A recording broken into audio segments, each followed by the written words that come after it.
Zimbabwe's security forces have been put on high alert as protests against President Emmerson Mnangagwa's government gain momentum.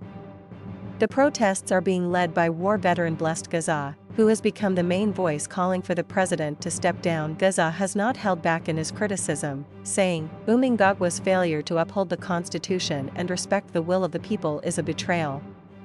The time has come for him to step down with immediate effect. The government has responded by sending large numbers of security forces across the country. Home Affairs Minister Kazembe tried to show the government is in control during a press conference in Harare. The government is aware of the threats being made by certain individuals and groups. And we will not allow these subversive activities to disrupt the peace and stability of our nation, Kazembe stated.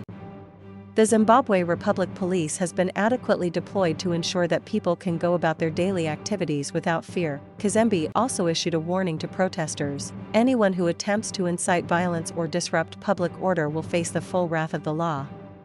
Those who choose to engage in unlawful gatherings will be held accountable. Many see the strong government response as a sign of fear within the Mnangagwa administration. The heavy security presence has raised worries about possible violent clashes between protesters and police. Geza's call for change has connected with many Zimbabweans who are tired of ongoing economic problems and political control.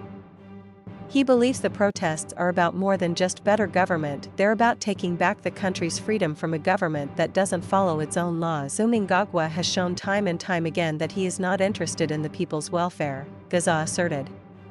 His attempts to subvert the constitution are clear and undeniable. It is time for Zimbabweans to stand up and demand their rights. People are becoming more unhappy with how Mnangagwa is running the country.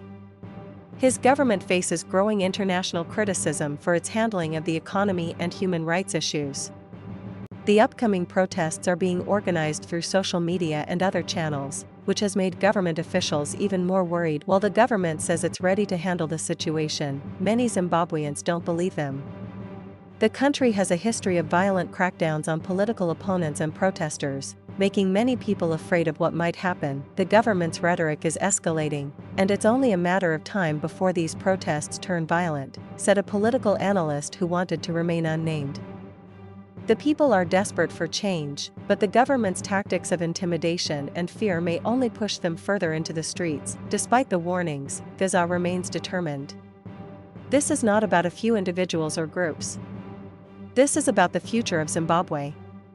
The people want change, and they will take to the streets until they get it. As tensions grow and protests approach, Mnangagwa's government faces its biggest challenge yet. The next few days could be a turning point in Zimbabwe's political future. Recent news reports indicate that Geza's home was petrol-bombed last night, showing how the situation continues to worsen as the planned Monday protest draws closer.